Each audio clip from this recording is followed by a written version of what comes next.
Hey everyone, and welcome back for another deep dive with us. Today we're going deep, Okay. really deep into some seriously fascinating ideas from Seneca's Of Anger, All right. a text that you guys specifically Right. requested Oh, that we explore. awesome.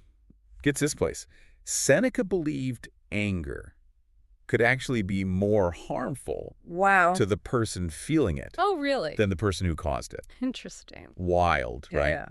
He also lays out these practical strategies for managing anger Okay. that are surprisingly relevant, Mm. even today. Like how to avoid situations that Right. just make you want to explode. Yeah. Plus, we'll be looking at what forgiveness really means and how it can be your secret weapon for overcoming anger. That's awesome. I'm excited to dive into that. To help us unpack all of this, we have an expert on Stoic philosophy with us. Happy to be here. They're amazing at connecting these ancient ideas with the way we live now.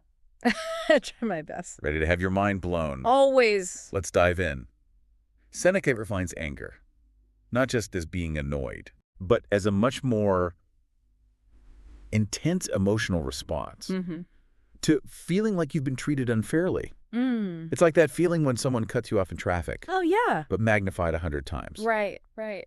What's fascinating is that Seneca sees understanding the nature and causes of anger Yeah. as the very first step to mastering it. That makes sense. It's like scouting out the enemy's territory Okay. before going into battle. Okay. So what kind of terrain are we looking at here? What are some of the triggers that Seneca identifies? He points to things like personal pain, unmet expectations, and feeling vulnerable. You know those moments when your ego takes a hit or life throws you a curveball you Sure. weren't expecting? Seneca argues that these are the breeding grounds for anger. It's like he's giving us a map to our own emotional landmines. I like that. And once we know where they are, Mm-hmm. we can start navigating around them. Yeah, for sure. Exactly. But it's not about suppressing anger completely. Right. Seneca makes a distinction between the rational and irrational aspects of anger. Sometimes it can be justified, like when we see a true injustice happening. But it can easily spiral out of control in a cloud of judgment, leading us to make choices we regret. Makes sense. It's like anger has this sneaky way of hijacking our brains. Yeah, it But does. what's the real cost of letting anger take the wheel? Well, on a personal level, uncontrolled anger can lead to a whole host of problems, Like- from increased stress and anxiety to Oh, wow. physical health issues like high blood pressure and heart disease. No kidding. Remember that fight or flight response? Yeah? Anger keeps your body in that state, even if there's no real danger. Wow. Seneca even compares anger to a mental fever, Really? saying it burns away reason and leaves us vulnerable to making bad decisions. Oh, yeah. I mean, think about a time you were really angry. Did you handle the situation with grace and logic? Or did you say and do things you wish you could take back? Probably the latter. Probably the latter, right? Yeah. And that's what Seneca's warning us about. It's not just about getting into arguments. It's about the damage anger does to our overall well-being. Yeah. And on a societal level, unchecked anger can lead to the breakdown of communities, increased violence and crime, and even fuel large-scale conflicts. I see. Think about all the conflicts throughout history Yeah. that have been sparked by anger and hatred. Yeah, That's a scary thought, but it highlights how destructive anger can be. definitely. Not just for individuals, but for the world as a whole. Absolutely. It's like a ripple effect. It starts small, Mm-hmm. maybe with a snide comment online or a rude gesture in traffic, but it can escalate quickly, Yeah, creating a toxic environment for everyone. for sure. So how do we stop this cycle? Seneca wouldn't leave us hanging without some tools to fight back. I hope not. Would he? Absolutely not. Good. Seneca was all about practical solutions. Okay. He gives us a ton of techniques for managing anger in our daily lives. Give us the good stuff. Yeah. What's the first line of defense against an anger takeover? Self-awareness. Okay. It's like having a personal alarm system for your emotions. Can you recognize the early warning signs that anger is starting to build? Maybe your heart races, your face gets hot, your hands clench. Okay. Yeah. It's like noticing the smoke before the fire breaks out. Exactly. Exactly. Once you're aware of those signals, you can use techniques like deep breathing or counting to 10 Right. to interrupt that immediate urge to react with anger. Yeah. So it's about creating that space Yeah. between feeling angry and acting on that anger. I see. It's like hitting the pause button on your emotions before they take control. I like that. Right? And Seneca was a big advocate for using rational thought to combat anger. Okay. When you feel that anger rising, Yeah. ask yourself, is my reaction appropriate to the situation? Could I be misunderstanding what's happening? That's good. So don't just react. Engage your brain, analyze the situation, Yeah. and see if your anger is truly justified. That makes a lot of sense. But what if I'm already seeing red? Oh. What if I've blown past the early warning signs? Well, Seneca has techniques for that too, and that's what we'll dive into next. Even when anger has taken hold, Seneca offers techniques for damage control. He suggests physically removing yourself from the situation. That makes sense. Walk away. Sometimes you just need to step away and cool off before things escalate. Take a few deep breaths. Let the initial wave of anger subside. It's like hitting the reset button on your emotions. Exactly. And Seneca also reminds us that getting enough sleep, eating well, and exercising can actually make a big difference in our ability to handle anger. Yeah. When we're tired, hungry, or stressed, our fuse tends to be a lot shorter, don't you think? Oh, absolutely.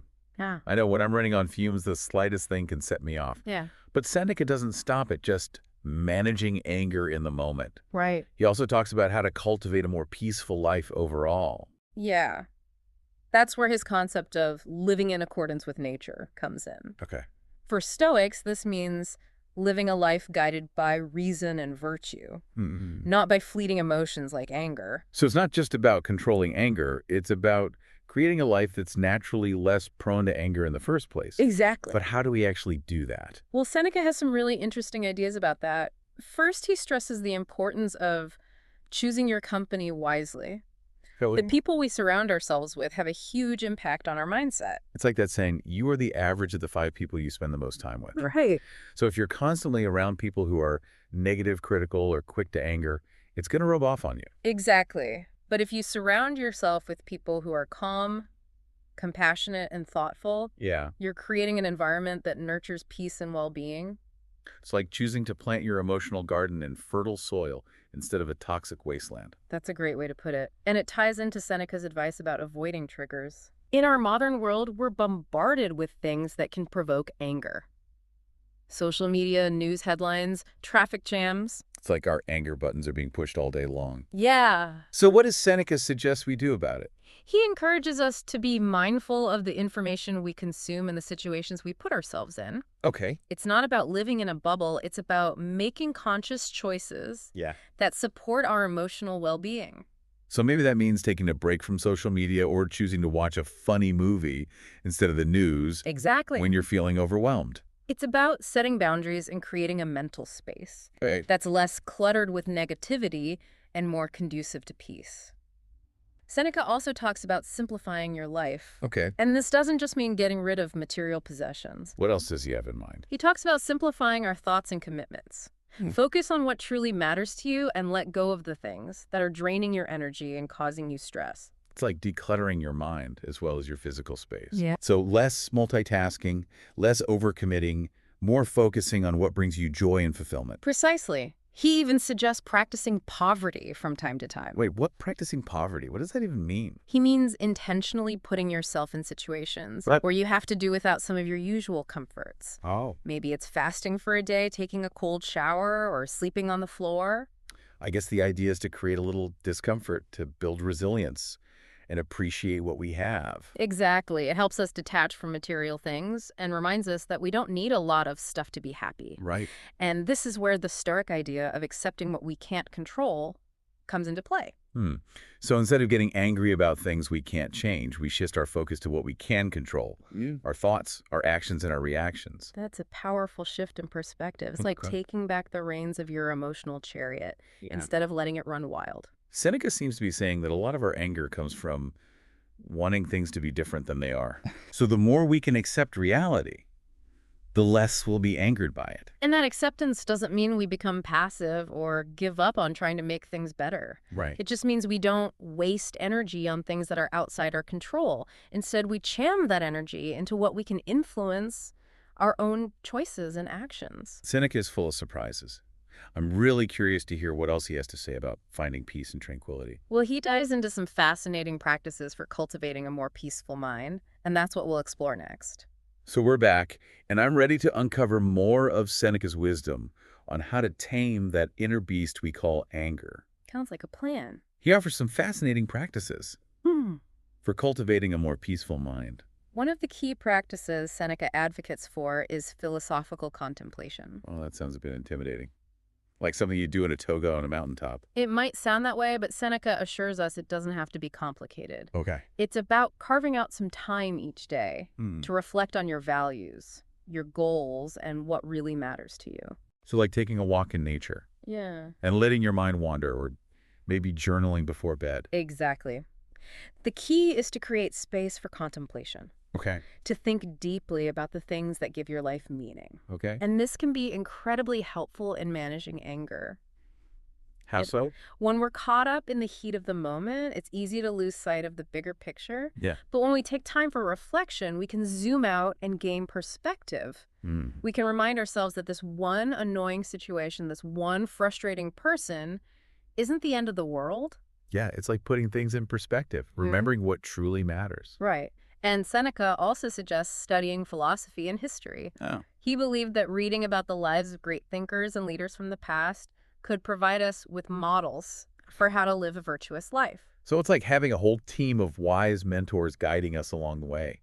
Even if they're not physically present, we can learn from their mistakes and triumphs. Yeah. And that can be incredibly empowering when we're facing challenges in our own lives. He also emphasized having good role models in our lives, Yeah. people who embody the virtues we aspire to cultivate. It's about surrounding ourselves with people who inspire us to be our best selves. And speaking of mentors, Seneca had a lot to say about choosing friends carefully. He believed that true friends should challenge us to grow, be honest with us, even when it's tough, Yeah. and support us in becoming better people. Yeah, it's not about having yes men around you. It's about seeking friends who will help you level up, who will call you out when you're wrong, and who will celebrate your successes. Right. And all of this circles back to self-awareness, Okay. something Seneca emphasizes throughout of anger. We need to be honest with ourselves about our strengths and weaknesses, and open to seeking guidance from others. Admitting that we don't have all the answers can be humbling, but it's also the key to growth. Seneca saw life as a constant journey of learning and growth. Okay. It's not about reaching some final destination of perfect peace and tranquility, but embracing the journey. So it's about using every experience, even the tough ones, as an opportunity to become wiser, more compassionate, more resilient. That message resonates deeply with me. Yeah. It reminds us that we're all works in progress, constantly evolving and growing. It's through this process of growth that we discover our true potential and find lasting fulfillment. And that's what Seneca's Of Anger is all about. It's not just about managing anger. It's a guide to living a good life, a life of purpose and meaning, a life filled with peace and joy. It's been a fascinating journey exploring these ideas with you. Before we sign off, I want to leave our listeners with one last thought from Seneca. Every new beginning comes from some other beginning's end. As you continue your journey of self-discovery and growth, remember that it's never too late to start anew, to let go of the anger and resentment that's holding you back, and embrace the possibility of a more peaceful and fulfilling life. Thanks for joining us on this deep dive.